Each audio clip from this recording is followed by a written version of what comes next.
Oui, alors ce qui est intéressant, c'est que finalement, moins que nos revendications ou orientations, c'est la façon dont elles sont nées. Et la façon dont on s'est interrogé effectivement sur finalement la manière dont la mutualité peut faire jouer la solidarité, qui est une interrogation pas si courante que ça dans le monde mutualiste, parce qu'on a le sentiment de porter spontanément des valeurs de solidarité, et comme tous ceux qui ont le sentiment d'agir dans l'intérêt général, dans le bien commun, on ne s'interroge pas toujours sur notre efficacité.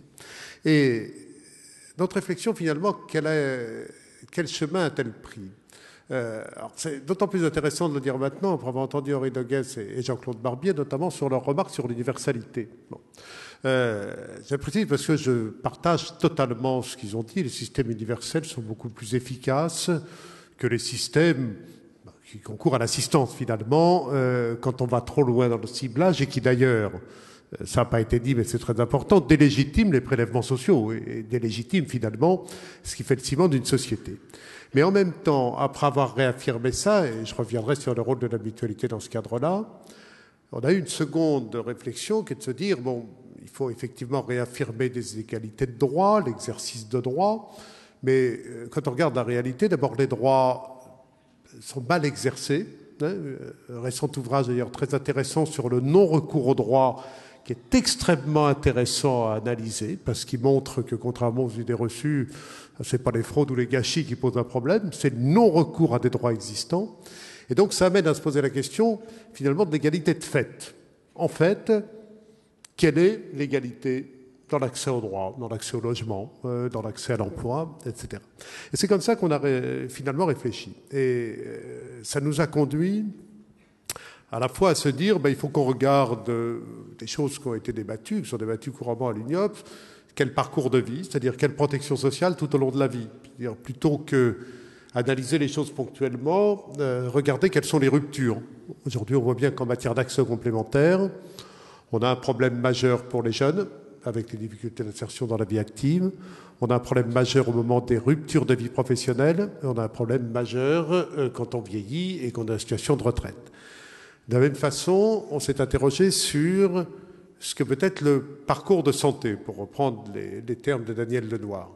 Et là aussi, c'est très intéressant parce que quand on regarde comment on organise un parcours, on s'aperçoit qu'il y a une autre dimension dans les politiques de protection sociale qui n'a pas été rappelée ni par Jean-Claude Barbier ni par Henri Noguès, mais qui, je pense, fait partie de la même logique de pensée et de réflexion que celle qu'ils nous ont exposée, c'est que dans les systèmes de protection sociale, ceux qui répondent aux besoins en fournissant des services plutôt qu'en étant uniquement dans une fourniture d'aide monétaire sont à la fois plus efficaces et plus durables.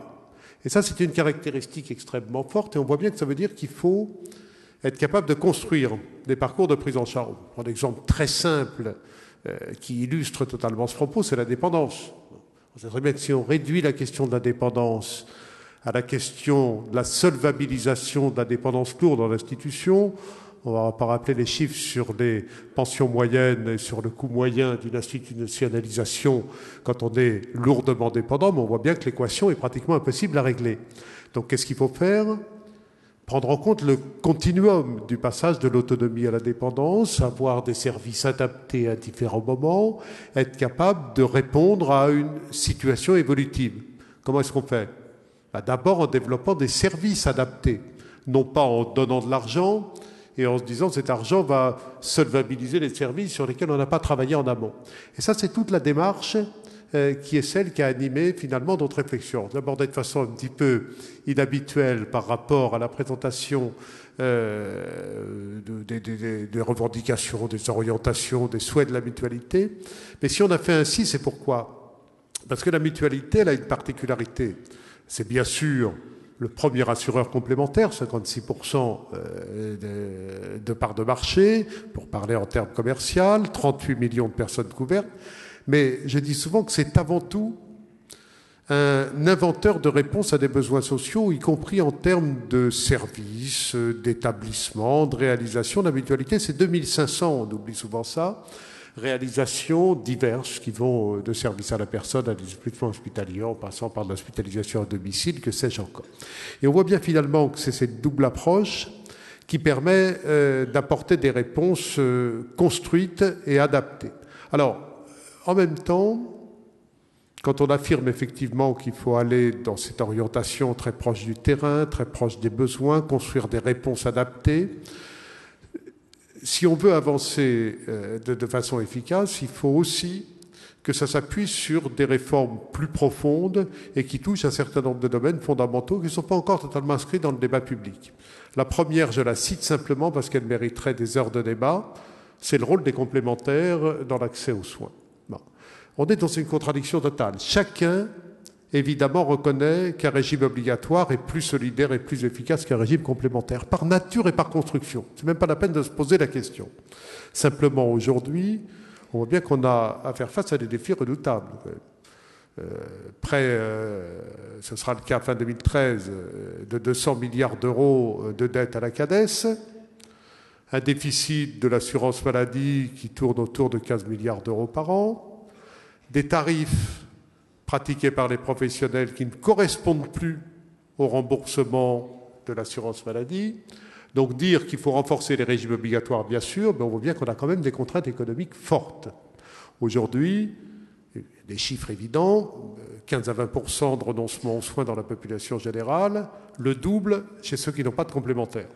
Évidemment, puisque, notamment sur les soins courants, les complémentaires aujourd'hui deviennent de plus en plus un financeur au même titre que les régimes obligatoires à cause des désengagements. Je rappelle que pour les soins courants, 50% des dépenses sont remboursées par les régimes obligatoires. Et là encore, ça renvoie en moyenne. Le taux moyen de prise en charge des dépenses reste autour de 75%, mais la structure s'est considérablement transformée, c'est-à-dire qu'on cible de plus en plus les prises en charge sur les pathologies lourdes. Alors évidemment, heureusement pour ceux qui en sont victimes, mais en même temps, ça, c'est une atteinte à l'universalité du système très pernicieuse parce que pas visible et pas perceptible par la population. Donc un débat sur le rôle des complémentaires. Vous savez que la mutualité de ce point de vue-là est très claire. Nous reconnaissons les limites de notre intervention. Nous savons très bien que si on laisse jouer les règles de la concurrence, on aboutit à une segmentation des offres qui diminue, voire supprime les règles de mutualisation. Ça veut dire très clairement, on fera des complémentaires pour des jeunes en bonne santé et qui sont inclus dans le monde du travail, qui ne coûteront pas cher, et il y aura des complémentaires inaccessibles pour ceux qui en ont vraiment besoin, les plus malades, les plus exclus. Donc s'il n'y a pas une contrainte externe pour organiser le marché de la complémentaire, et j'emploie ce terme volontairement de manière provocatrice, il n'y aura pas d'efficacité dans l'intervention des complémentaires. Et deuxième enjeu, tout aussi important, il ne s'agit pas seulement de solvabiliser des dépenses sur lesquelles on ne s'interroge pas, il s'agit de s'interroger sur la pertinence de la dépense, son prix, sa qualité, et ça passe par des mécanismes de régulation, d'organisation au niveau des pouvoirs publics de l'ARS, au niveau des acteurs aussi, parce qu'on sait très bien que, par exemple, le système conventionnel de l'assurance maladie obligatoire a atteint depuis longtemps ses limites et qu'on est beaucoup plus souvent, pour reprendre l'exemple des urgences auxquelles a été confronté Daniel en début d'année, dans des négociations de revenus des professionnels que dans des négociations qui conduisent à s'interroger à ce qu'on apporte comme réponse aux besoins des usagers du système. Donc ça, c'est le premier sujet. Les autres, je les citerai simplement parce qu'il y a évidemment l'organisation de l'offre. Daniel en a parlé. Et évidemment, les ARS jouent un rôle important dans ce domaine.